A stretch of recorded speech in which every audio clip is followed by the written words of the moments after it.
All right, everyone, welcome back to Most Modern. This is our weekly real quick segment where we talk about pressing news in the architecture, engineering, and construction industries and how they affect the built environment.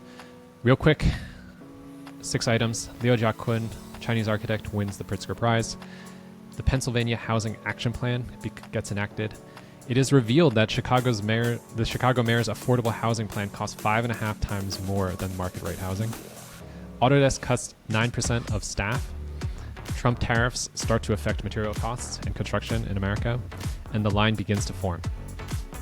So I'm here with Libo Lee. I'm Alex Yuen. Let's jump right in. Most 보던 팟캐스트. So Libo, Liu Jia Kun, Chinese architect, he wins the Pritzker Prize this year, kind of out of nowhere. What do you know about this guy? I know absolutely nothing about this guy until you posted this piece of news. I guess the Pritzker Prize is the most well-known architecture prize. And as someone who is not as steeped in industry as I was, it is quite surprising that someone that you barely have heard of all of a sudden wins the prize. I guess from your standpoint, as someone who is much more steeped in academia and the industry, like, why do you think that is? Well, I think is a name that I've heard of, but I haven't really looked too much into. He's kind of niche, a little bit of a hipster take. And I think just looking back at the history of the Pritzker, you're going back from like star architect to hipster architect to star architect to all these other factors. It's like all these awards in the world, and Oscars included. It's like sometimes you don't really know why people are selected, but according to the Pritzker jury, they applauded his reverence for culture, history, and nature, chronicling time and comforting users with familiarity through modern interpretations of classic Chinese architecture. I think this is a little bit of back to the future. I think we're prioritizing and valorizing architecture that has modern and contemporary uses, but looks and feels more analog, looks and feels a little bit less flashy and a little bit more gritty. So you see on the screen right now, this project right here, which is called West Town, I believe. I forget exactly, in Chengdu. It's basically a typical mixed-use commercial project, but it's shaped in the form of what looks like almost like some sort of small stadium where you have commercial on the outside and then you have recreational spaces on the interior. What's really nice about it from the image is that it's quite green, it's breathable, and it seems to be pretty porous, meaning you probably can just walk right in. It's a public amenity. I think that those sort of social prioritizations are things that architects are universally applauding and we kind of like. I think society is also reinforcing that by saying we want places where we can go where we don't have to pay, we don't have to have a price of admission, and we also want places where we can gather. We can do that on our phones, but it still feels better to meet in person. So I don't think it's it's an unexpected choice, potentially, just because he doesn't have the name brand recognition of a lot of people who are still waiting to win architecture's highest honor. But it definitely seems well-deserved. Yeah, I mean, at least looking at the picture, it does feel like formally it's like a Chinese walled city, very square, very invoking kind of that classical Chinese form. Another interesting aspect kind of as you're talking is that I feel like we're in a place where there's this sense of like faux nostalgia. It's like we yearn for the years past, but we also want all our modern amenities with it. And I think you can see a lot of this in like Gen Z, where they really like analog film. They really like, rediscovering like tapes and CDs. And even though they don't have that lived experience, they desire kind of that sense of the oldness, that nostalgic, sentiment. Definitely, sentimentality. I think nostalgia is always something that will always have a market. I also have been increasingly thinking about how good design often combines old and new quite effectively, as opposed to one dominating the other. And I think probably this is a case of that. So congratulations to Liu Jia Kun. Next piece of news, the Pennsylvania Housing Action Plan has been announced. So on September 12th, Josh Shapiro, so it was a little bit ago, he signed Executive Order 2024-03, which directs the Department of Community and Economic Development, the DCED, in collaboration with other agencies and stakeholders to develop a comprehensive housing action plan. The new plan will propose a strategy to help ease the burden of high housing costs in Pennsylvania by increasing the supply and preservation of housing.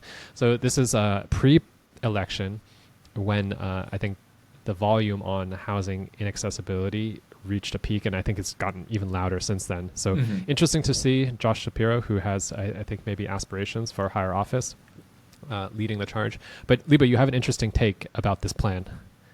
It's a plan for a plan. Like, it's like, hey, like, this is great. You're announcing like you're doing something about housing, but you're going to take what, the next 3 to 4 years to come up with a plan to then start to actually address the housing problem. It's like this does not solve any of our immediate problems. Yeah, and I think you're kind of hitting the nail on the head here.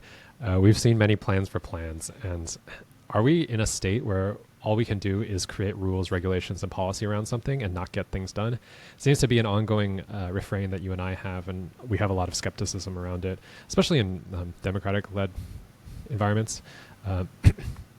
It's good to see we're talking about housing, but do we need another action plan for an action plan? Do we need another task force for a task force? I'm not quite sure. It feels to me like government should be moving and identifying people and stakeholders, probably in private industry, who can actually make things happen, as opposed to relying on their own systems that are in place. And this is pre-Doge too, so I don't know if it's going to make the cut. Yeah, I mean, look, with the amount of money that's being spent to make a plan about a plan, maybe we should just give the money to developers and say, hey, like, we'll give you the money, but what you have to do is build housing. And you have to build housing in these places. That could be a much simpler way to do what eventually this plan is going to tell you to do anyway, which is to build more housing. Well, I mean, that's the problem, though, because that's sort of how it works at the moment. I just don't think that the incentives are aligned right now. Like, there's a lot of state subsidies and federal subsidies for housing, especially affordable housing. But there's a lot of problems with that model as well, because, sometimes states will give the money, but then the local jurisdictions won't get out their way. So there's a whole mess of, I think, different things, and we can talk on end about why affordable housing works or it doesn't work. But yeah, I would prefer, and I think you probably agree with me, a bias towards action rather than a bias towards making plans.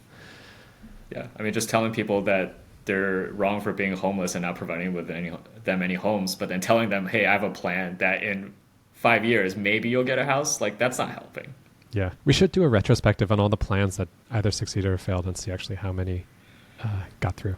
But anyway, that'll be a depressing video. Talking about affordable housing, this one isn't too optimistic either. So Brandon Johnson, the mayor of Chicago, he has a plan, and his plan has delivered, but not really on budget. It turns out that the costs for building affordable housing under his plan are 5.5 times more than existing housing prices, and even more than if you were to just build upscale downtown housing. What is going on here? I mean, I think this graph kind of shows you everything, right? The big red bar is pretty significantly above the luxury bar and very significantly above the kind of average existing housing unit. So we are, again, I feel like this is endemic to how things work here, is that we're pouring tons of money to solve a very big problem, but that money is not being used very efficiently. And, I'm not this, well, maybe I am now turning into this person who is like, oh, like, just give money to private industry and let them figure it out in open market. But when we spend taxpayer money like this, it's hard to argue that the government is doing it efficiently. Yeah, this is a bit shocking to me. I've actually told a lot of young architects, go to Chicago. It's a place where you can actually build pretty affordably. You can still buy a house pretty easily, and there's a great industry and culture in that place. To see the cost of a unit, $695,000, $700,000 basically for one unit. That's like LA, New York level. That's really expensive. And Chicago was sort of my last hope for the American city that was somewhat affordable. Look, there's a number of reasons this could be happening, I think, and just based on my knowledge about how affordable housing works. It's a little bit of what you're talking about, wherein we have this money, we're going to allocate it. We don't really care how it's spent. Like, spend it on nice furnishings, but no one's really probably checking the actual costs. Like, no one is taking responsibility for if somebody is charging you 20, 30, 40, 50, 100 times the actual market rate of whatever service they're providing, whether it's providing fixtures, whether it's doing the contracting, whether it's services and management. And so that's how you get these inflated numbers. So yes, throwing money is important at these issues, but also making sure that money is well spent and being used efficiently is also incredibly important. I also think that we have a little bit of a problem here where once again, Chicago is not known for its sparkly clean politicians. You never know who is getting these jobs. Are they cousins? Are they friends? Are they former colleagues? So look, I'm kind of speaking out of two sides of my mouth here, because on one hand, I'm advocating for less red tape, less bureaucracy, but I'm also advocating for more checks and balances to make sure that money is spent appropriately. The nice thing is that we have a system of government where people are held accountable through elections. The unfortunate thing is it takes 4 years. But if it takes 4 years to get somebody out of office, and that's shorter than it is to build the buildings, we also have a huge problem. So look, can people just do their jobs better? Can they be more responsible? Can they try to deliver and take more, care in the delivery process? I hope so, because I don't think any mayor wants to get this headline. It looks really bad. But I think it's also I love to rail on California high-speed rail, but also we're looking at the wrong metrics, right? It's like a jobs program where look at how many jobs we're creating by building affordable housing, when you should look at the actual metric that matters, which is how efficiently are you turning capital into housing, right? How efficiently are you turning capital into miles of rail, into kind of passenger miles ridden, right? Right. Yeah. Well, what you're also saying is that I think politicians and governments who are trying to promote what they have done focus on absolute metrics, how many units created, how many miles created, but they don't talk about relative metrics, meaning some sort of relationship between the production and the time it costs. I've always advocated that the most important fact or metric for affordable housing is how many people you graduate from affordable housing, meaning how many people go through that, set up a good life, and are able to move into market rate housing. That seems to be what the purpose of affordable housing should be. And yet, if you don't take time into account, you're never going to land on a metric like that. Anyway, moving on to Trump tariffs. We have all been worried about this for a long time. Especially timely this week, given what happened to the markets. Well, yes. Well, that's a whole different subject. But look, it looks like, as we've been discussing on Most Modern, that the Trump tariffs are starting to add pressure to the construction pipeline. We have been worried about costs for raw materials coming from Canada, Mexico, China, etc. And it looks as though we have one data that suggests that construction input prices have jumped already 1.4% to kick off the new year in January, which, look, doesn't sound like a lot, but when you're talking about housing, when you're talking about the number of people that are housed, when you're talking about the cost of buying a home, that is a lot, and that adds up to in the economy. So I think this is what we're a little concerned about, and it's only just beginning. Yeah, and I think part of what is different about construction than, say, manufacturing is that construction materials and the ecosystem is inevitably very local. These are heavy things that you can't just ship across the ocean. Not that we don't, like you have tons of furniture and things like that coming from China, but our neighbors to the north and our neighbors to the south are our best two partners in creating a better situation for our construction ecosystem. And by implementing heavy tariffs on them, you're going to kind of start exacerbating a problem that's already pretty bad. And I think a thing that the uptick in pricing actually indicates is also that contractors are hedging against this risk. And contracting is notoriously a very thin margin, very risky business.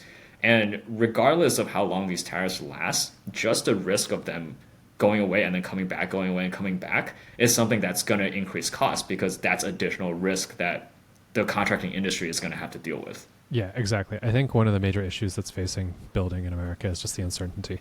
And the more uncertainty you have, whether it be in the form of interest rates hikes, tariffs, red tape, policy changes, the harder it is going to be to deliver. And the other thing is, the more you de-incentivize people from actually delivering it. No one has to build housing. Nobody has to develop projects. It is something that people are drawn to because of the prospect of actually making financial gain from it. So if you make it harder and harder and make it less appetizing for people to do that, the amount, the sort of competition in the market to actually go out for these projects and bid competitively on them is going to decrease as well, which is just going to further increase prices. I do think that there's a lot of talk right now about abundance, but what abundance comes down to is like dollars and cents. It comes down to numbers, delivery. It comes down to relationships, like how much you can provide in a certain amount of time. So none of this is really good. I don't know what Trump's end game is with this. I think we would all benefit if housing prices went down. Yeah, absolutely. And I think given our conversation with Yoni, that kind of really changed my mind on the absolutist view on how we get ourselves out of this mess is just more and more and more. Like just cut away everything that's preventing us from building more housing. Indeed. Yep. Speaking of cutting away, Autodesk has cut 9% from its staff. So for those of you who are unfamiliar, Autodesk is a major AEC technology company. They produce AutoCAD. More recently, they produce Revit. They're listed on the stock exchange. And so the message from the employer to the employees was essentially this is trying to it's addressing reshaping for a go-to market, and it's a increased focus on AI and I guess increased corporate resiliency. Libo, you come from the technology side of things. What's your take? I think it's bullshit. They're a little bit late on the cuts. Like I work for Meta. Meta's been cutting for a while. This is probably like the third or fourth round of layoffs Meta has had. I think the second thing is like Autodesk is doing comparatively well. Like their revenue has gone up more than 10% year over year, I think, for the last 5 years. And the profitability, I think, actually shot up probably like 20% last year, if I remember correctly. But their stock is down 15% in the last month. So I see this as a reaction to trying to jack up the stock price before some sort of recession happens. And I'm sure on the other side of this, the executives are probably getting bigger pay bonuses. And this is, classic American corporate moves.